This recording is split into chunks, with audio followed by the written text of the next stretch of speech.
السلام علیکم ورحمۃ اللہ وبرکاتہ۔ ہمارے سامنے کتاب الکافیہ ہے۔ ہم اس کتاب کا ترجمہ اردو میں صرف ترجمہ کریں گے اور ساتھ میں اس کی ترکیب بھی کریں گے۔ تو پہلے ہم بسم اللہ الرحمن الرحیم کا ترجمہ کرتے، پھر اس کی ترکیب کرتے۔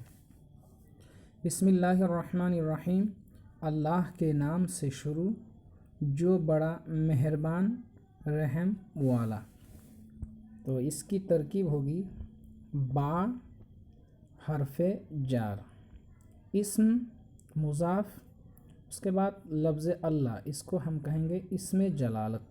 ادب کا خیال کرتے ہوئے اسم جلالت کا مطلب یہ ہے، اسم کا معنی نام، جلالت یعنی بزرگ، یعنی بزرگ والا نام۔ تو اسم جلالت کو ہم کہیں گے موصوف، الرحمن صفت اول، الرحیم صفت ثانی۔ اسم جلالت موصوف اپنی دونوں صفتوں سے مل کر مضاف الیہ ہوا اسم مضاف کا، اسم مضاف اپنے مضاف الیہ سے مل کر مجرور، با حرف جار کا، با حرف جار اپنے مجرور سے مل کر اس کو کہیں گے ظرف۔ کہیں پر بھی اگر جار ہو، حرف جار وغیرہ آئے تو اس میں ہم اس کو بنائیں گے ظرف۔ اور ظرف بنانے کے بعد ہم دیکھیں گے اس کا متعلق مذکور ہے یا نہیں۔ اگر اس کا متعلق مذکور ہے تو اس کو ظرف لغو کہتے ہیں، اور اگر اس کا متعلق مذکور نہیں ہے تو اس کو ظرف مستقر کہیں گے۔ تو اس کو ہم کہیں گے ظرف مستقر۔ اس کے لیے ہم ایک فعل نکالیں گے، یا تو ابتدیو، یا تو اصنف، یا اکتب، جو بھی آپ چاہے نکال سکتے۔ تو یہاں پر اگر اصنف نکالیں گے تو صنف یصنف کا معنی ہے تصنیف کرنا، تو اصنف یہ ہوگا فعل مضارع صیغہ واحد متکلم، اس میں انا ضمیر پوشیدہ اس کا فاعل۔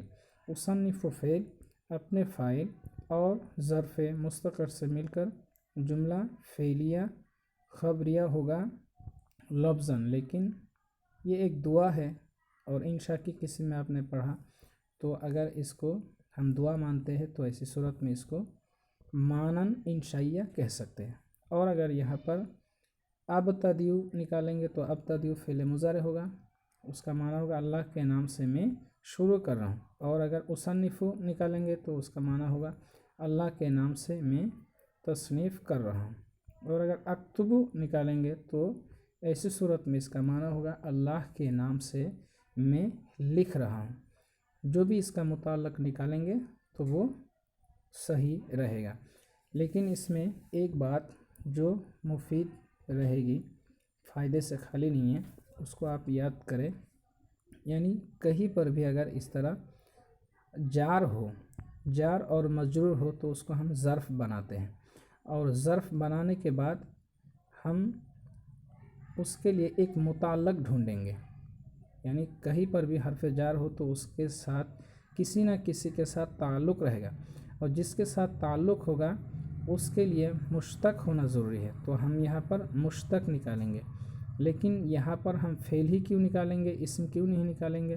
اس لیے کہ یہ با حرف جار ہے، اور آپ نے پڑھا کہ حرف نہ مسند ہوتا ہے نہ مسند الیہ ہوتا ہے، اس لیے یہاں پر اس کو جب ہم مسند بھی نہیں بنا سکتے، مسند الیہ بھی نہیں بنا سکتے، اسی لیے اس کے لیے ایک متعلق نکالنا ضروری ہے۔